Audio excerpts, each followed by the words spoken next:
নমস্কার বন্ধুরা, আমি রূপা ব্লগ শিল্পা চ্যানেলে আপনাদের সবাইকে স্বাগত জানিয়ে আজকে সুন্দর একটা রেসিপি দেখার জন্য আমন্ত্রণ রইল। এই রেসিপিটা ভীষণই টেস্টফুল। এটা মসুর ডাল দিয়ে রেসিপিটা বানানো, কিন্তু খেতে ভীষণ সুস্বাদু।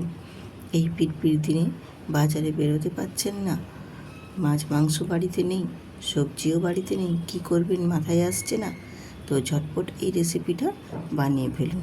ভীষণই সুস্বাদু কিন্তু, আর খেতেও কিন্তু ভীষণ টেস্টফুল। তো আমি এখানে রেসিপিটা বানানোর জন্য মসুর ডাল নিয়েছি, দেখো। আর মসুর ডালটা 2-3 বার জল পাল্টে ধুয়ে আমি 2 ঘন্টা ভিজিয়ে দিয়েছিলাম। তো ভিজিয়ে নেওয়ার ফলে দেখো মসুর ডালটা খুব সুন্দরভাবে ভিজে গেছে, আর মুখগুলোও বেশ ভালোভাবে ফেটে গেছে। আর নিয়েছি পোস্ত। মসুর ডাল দিয়ে আর পোস্ত দিয়ে আজকের এই রেসিপিটা বানাবো।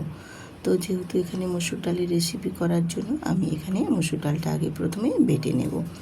তো একটা মিক্সিং জার নিয়েছি, তার মধ্যে আমি মসুর ডালটা নিয়ে নিলাম। মসুর ডালটা আমি বেশ ভালোভাবে ধুয়ে জলটা ঝরিয়ে নিয়েছিলাম। এবার ওই মিক্সিং জারের মধ্যেই হাফ চামচ আমি দিয়েছি জিরে, আর দিলাম 2টো কাঁচা লঙ্কা। তো কাঁচা লঙ্কাগুলো একটু বড় ছিল বলে তাই আমি 2 খণ্ড করে দিয়েছি। দিয়ে এবার আমি একটা পেস্ট করে নেব মসুর ডালটা। তো মসুর ডালের পেস্টটা কিন্তু খুব ঘন করার দরকার নেই, ঠিক এই মতো দেখো, একবারে খুব মিহি হবে না, মোটামুটি একটু দানা থাকলেও কোনো অসুবিধে নেই, খেতে কিন্তু ভালো লাগে একটু দানা ভাব থাকলে।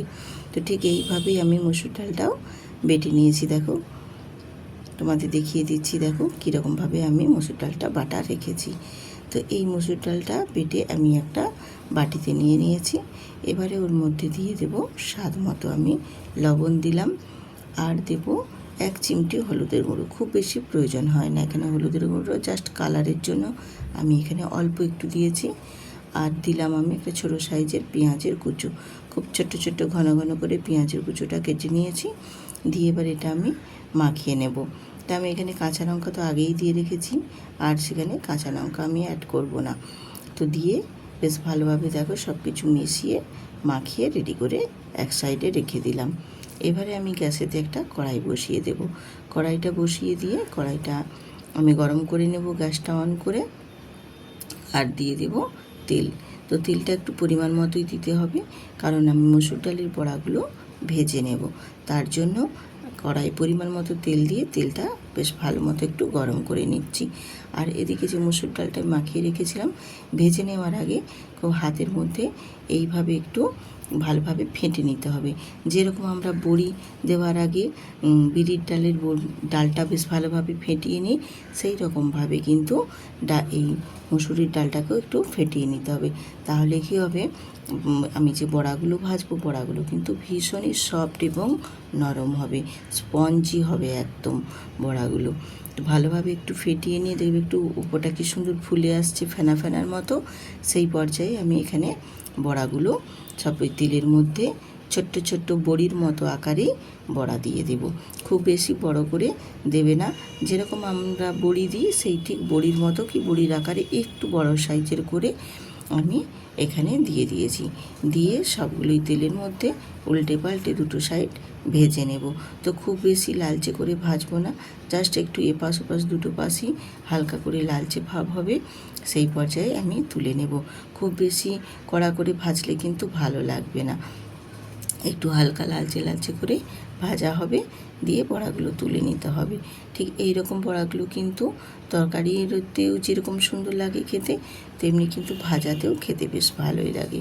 তো বড়াগুলো এই রকমভাবে আমি লালচে লালচে করে ভেজেছি, তোমাদের দেখালাম, দেখো ঠিক এই মতোই ভেজে তুলে নিতে হবে। এইভাবে বড়াগুলো সব আমি তুলে নিলাম। তো এইগুলো তুলে নেওয়ার পর বাকি যে কটা আছে, মানে ব্যাটাটা যেটা আছে, বাকি আমি ঠিক ওই একইভাবে আবারও বাকি সব বড়াগুলো ভেজে নেব। তো এটাও ঠিক একইভাবে ওই লালচে লালচে করে হালকা 2টো পাশ ভাজা হবে, সেই পর্যায়ে তুলে নিতে হবে। তো এই বড়াগুলো কিন্তু স্ন্যাক্স হিসেবেও খেতে কিন্তু বেশ ভালোই লাগে। এছাড়াও গরম গরম ভাতের সাথে কিন্তু এরকম বড়াও, শুধু বড়াও কিন্তু খেতেও কিন্তু বেশ ভালোই লাগে।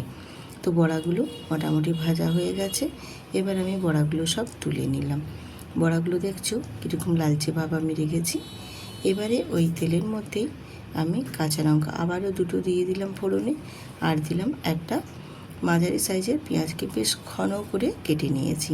কেটে নিয়ে পেঁয়াজটাকে একটু হালকা নাড়াচাড়া করে হালকা বাদামি কালার করে ভেজে নেব। হালকা কালার করে ভাজা হয়ে গেলে এবারে আমি তেলের মধ্যে দিয়ে দেব স্বাদ মতো লবণ, আর একটু দেব লাল কাশ্মীরি লঙ্কার গুঁড়ো। কালারের জন্য, ঝালের জন্য আমি কাঁচা লঙ্কা দিয়েছি আগে। দিয়ে নাড়াচাড়া করে পেঁয়াজের সাথে একটু কষিয়ে নেব।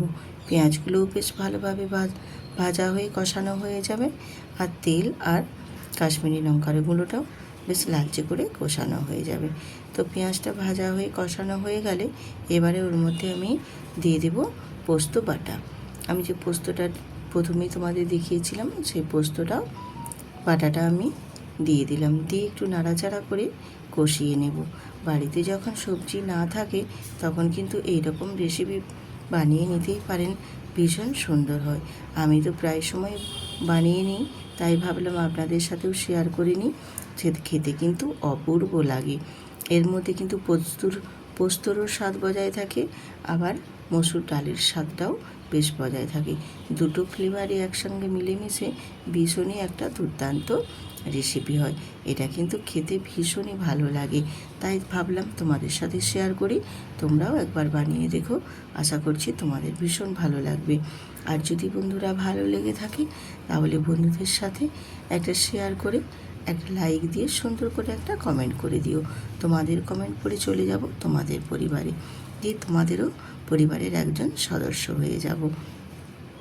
তো আমি দেখো পোস্তটা একটু কষিয়ে নিয়েছিলাম। কষিয়ে নিয়ে পরিমাণ মতো জল দিয়ে আমি একটু গ্রেভিটা খুব ভালোভাবে ফুটিয়ে নিয়েছি। তো গ্রেভিটা খুব ভালোভাবে ফুটে যাওয়ার পর আমি ভেজে রাখা বড়াগুলোও দিয়ে দিলাম। তো বড়াগুলো দিয়ে একটু নাড়াচাড়া করে 5 থেকে 6 মিনিট মতো একটু ফুটিয়ে নেব। তাহলে কি হবে, বড়াগুলো বেশ সুন্দর করে একদম ফুলে যাবে, ফুলে ডাবল হয়ে যাবে, আর বড়াগুলোর ভেতরটাও বেশ সুন্দরভাবে নরম এবং স্পঞ্জি হবে। খেতে ভীষণ সুস্বাদু লাগবে, এতটাই সফট, নরম এবং স্পঞ্জি হবে বড়াগুলো, কি বলবো, তোমরা দেখলেই বুঝতে পারবে।